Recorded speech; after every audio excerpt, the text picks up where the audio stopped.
ക്രിസ്തുവാൽ അനുഗ്രഹിക്കപ്പെട്ടവരെ, ഞാൻ മാറുകയില്ല, എൻ്റെ സ്വഭാവം മാറ്റുവാനായിട്ട് ഞാൻ തയ്യാറല്ല.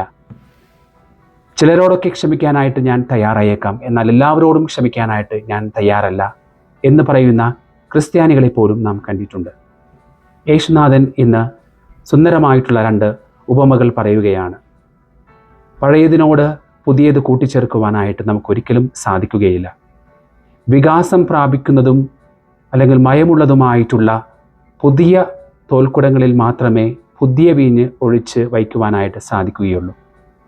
നാം നമ്മുടെ പഴയ ചിന്താഗതി തുടരുകയാണെങ്കിൽ നാം ശ്രമിക്കുന്നത് യേശുവിൻ്റെ വചനങ്ങൾ നാം പഴയത് തന്നെയായിട്ടുള്ള നമ്മിലേക്ക് കൂട്ടിച്ചേർക്കുവാനായിട്ട് ശ്രമിക്കുകയാണ് ചെയ്യുന്നത്. അവിടെ സംഭവിക്കുന്നത്, ഇവിടെ പഴയ തോൽക്കുടത്തിൽ പുതിയ വീഞ്ഞ് ഒഴിച്ചു വയ്ക്കുവാനായിട്ട് സംഭവിക്കുന്നത് പോലെ അത് പൊട്ടിപ്പോകുകയും വീഞ്ഞ് ഒലിച്ചു പോകുകയും ചെയ്യും. നാം യേശുവിൻ്റെ വചനം കേൾക്കുന്നുണ്ട്, കൃപകൾ സ്വീകരിക്കുന്നുണ്ട്, ഓരോ കൂദാശ സ്വീകരിക്കുമ്പോഴും കൃപ സ്വീകരിക്കുന്നുണ്ട്, പുതിയ വീഞ്ഞാകുന്ന കൃപകൾ സ്വീകരിക്കുന്നുണ്ട്. എന്നാൽ അതെല്ലാം പൊട്ടി ഒലിച്ചു പോകുവാനായിട്ട് ഇടവരും. നാം പഴയ വ്യക്തികൾ തന്നെയാണെങ്കിൽ നാം സ്വീകരിക്കും, ഉടനെ തന്നെ അത് ഒലിച്ചു പോകാനായിട്ട് ഇടവരുന്നു. പ്രിയപ്പെട്ടവരെ, അയഞ്ഞതും അയയുവാനായിട്ടും വികാസം പ്രാപിക്കുവാനായിട്ടുള്ള കഴിവുള്ളതുമായിട്ടുള്ള പുതിയ തോൽക്കുടങ്ങൾ ആകുവാനായിട്ടാണ് യേശു നമ്മെ ഇന്ന് ക്ഷണിക്കുന്നത്.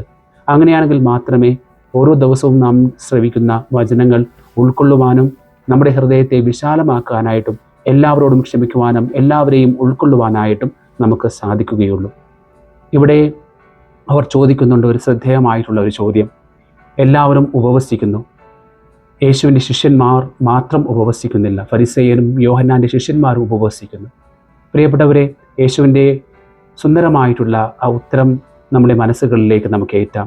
യേശു പറയുന്നത്, മണവാളൻ കൂടെയുള്ളപ്പോൾ മണവറത്തോഴർക്ക് എങ്ങനെ ഉപവസിക്കുവാനായിട്ട് സാധിക്കുമെന്നാണ്.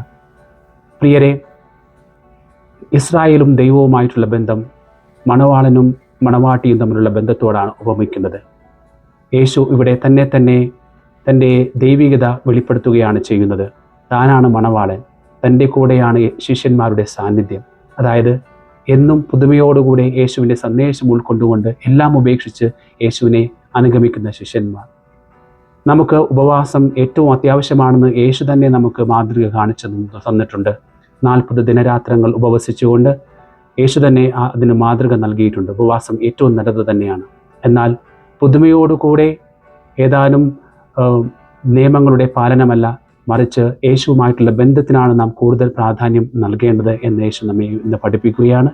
പുതുമയോടുകൂടെ പുതിയ വ്യക്തികളായി യേശുവിൻ്റെ വചനം ഉൾക്കൊള്ളുന്നവരായി നമുക്ക് മാറാം. ദൈവം നമ്മെ അനുഗ്രഹിക്കട്ടെ.